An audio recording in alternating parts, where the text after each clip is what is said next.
Hello, God bless you. Welcome again. Today we are looking at Proverbs 31 from verse 16 to 22. Verse 16 to 22. It says, "She considereth a field and buyeth it. With the fruit of her hand she planted a vineyard. She girded her loins with strength and strengthened her arms. She perceiveth that her merchandise is good. Her candle goeth not out by night. She layeth her hands on the spindle, and her hands hold the distaff. She stretcheth out her hands to the poor, yea, she reacheth forth her hands to the needy." Verse 21. "She is not afraid of the snow for her household, for all her household are clothed with scarlet." 22. "She maketh herself covering of tapestry. Her clothing is silk and purple." I love reading about the Proverbs 31 women, the woman in Proverbs 31. And it's important to know that she is a wife of a noble character. She is a woman of a noble character that many of us are striving to be like.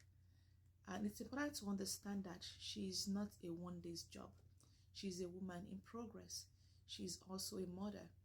And she's a mother that her children are grown.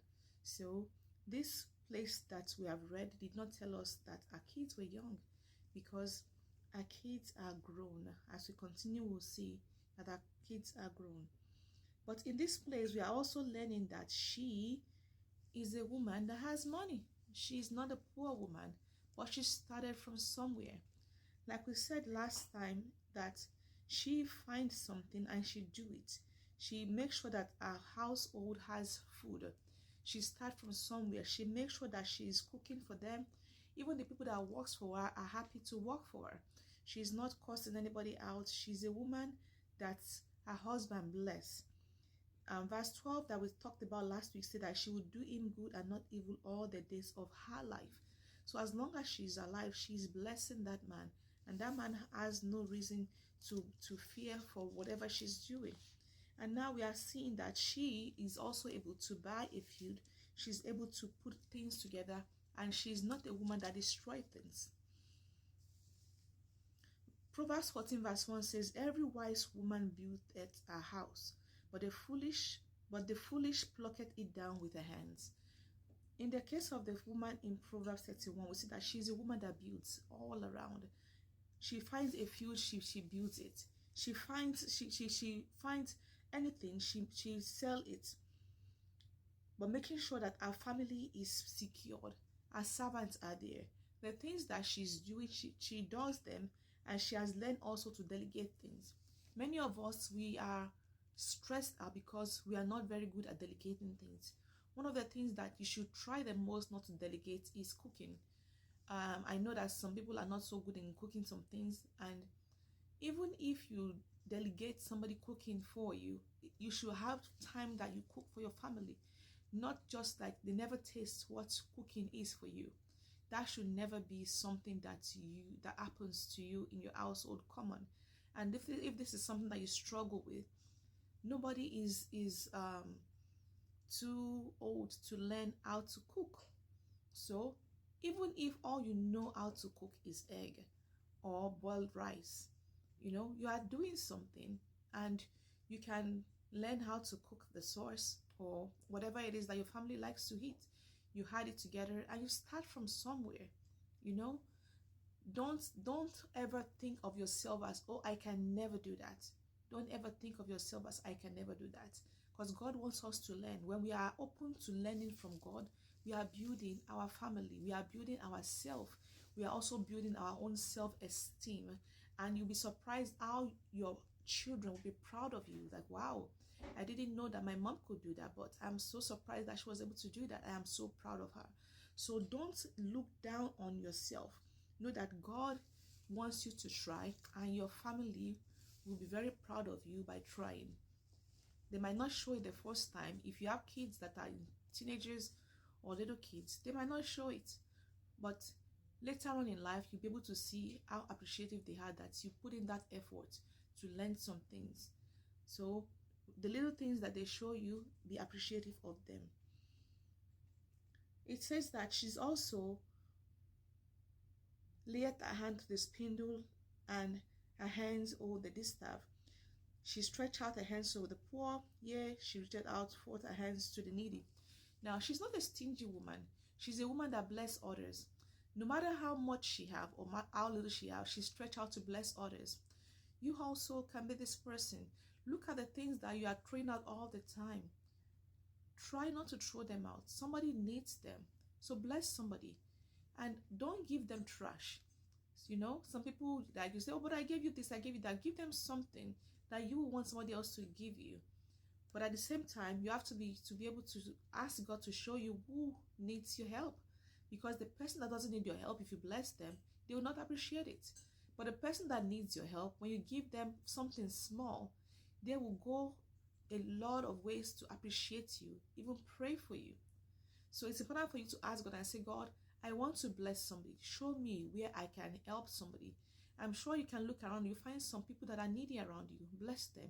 If there's nobody needy around you, Google and find out where homeless shelters are around you, especially this time of the holidays coming up.